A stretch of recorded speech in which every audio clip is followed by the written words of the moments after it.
Hello, I'm Chris Moore, interim pastor at Montevilla United Methodist Church in Portland, Oregon.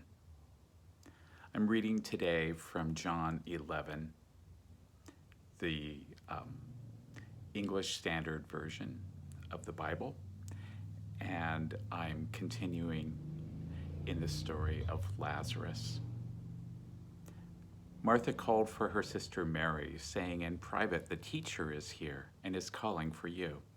And when she heard it, she rose quickly and went to him. Now Jesus had not yet come into the village, but was still in the place where Martha had met him. When the Jews who were with her in the house, consoling her, saw Mary rise quickly and go out, they followed her, supposing that she was going to the tomb to weep there. Now when Mary came to where Jesus was and saw him, she fell at his feet, saying, "Lord, if you had been here, my brother would not have died." When Jesus saw her weeping, and the Jews who had come with her also weeping, he was deeply moved in his spirit and greatly troubled, and he said, "Where have you laid him?" They said to him, "Come and see." Jesus wept. So the Jews said, "See how he loved him." But some of them said, "Could not he who opened the eyes of the blind also have kept this man from dying?"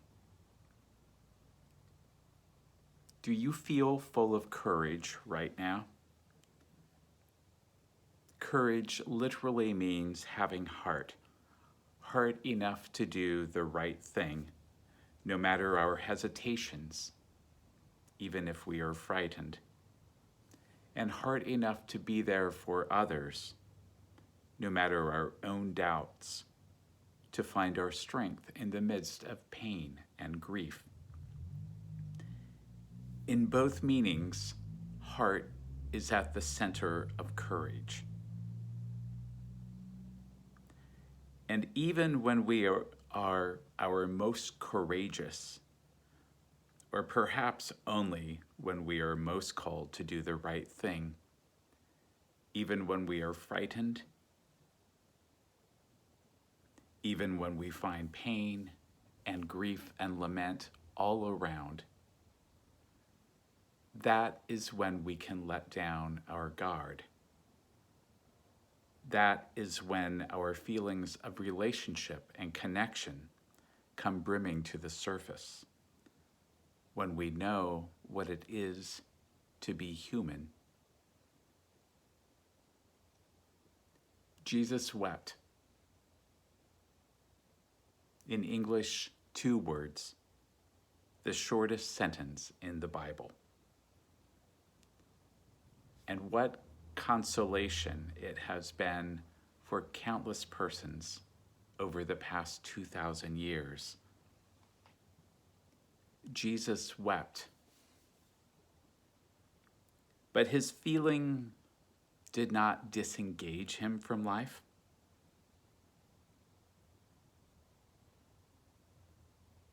His grief, his loss,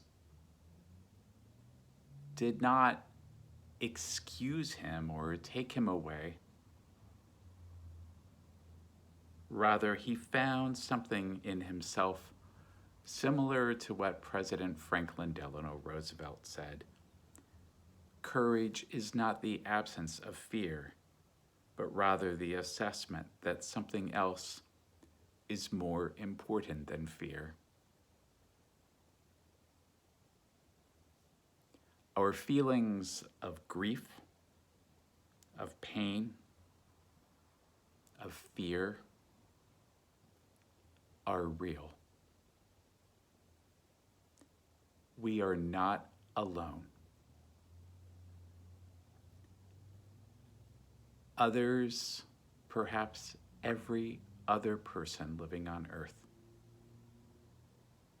shares those insecurities. What we as people of faith can offer is our support, if not in person, than by phone, email, card, or prayer. Our love for others will amaze those who observe us. But more important, our love for others reminds each of us that death does not have the final say, that our feelings of connection and our care for others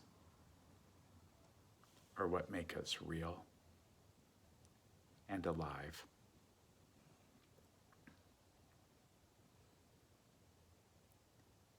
So take a moment with me now. Take a moment and find what it is within you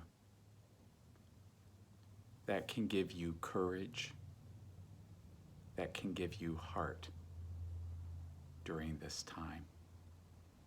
Find that, prize that,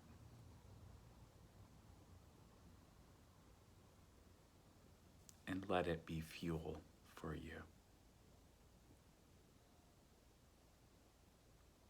God bless you now and always. I'm Chris Moore with Montevilla United Methodist Church in Portland, Oregon.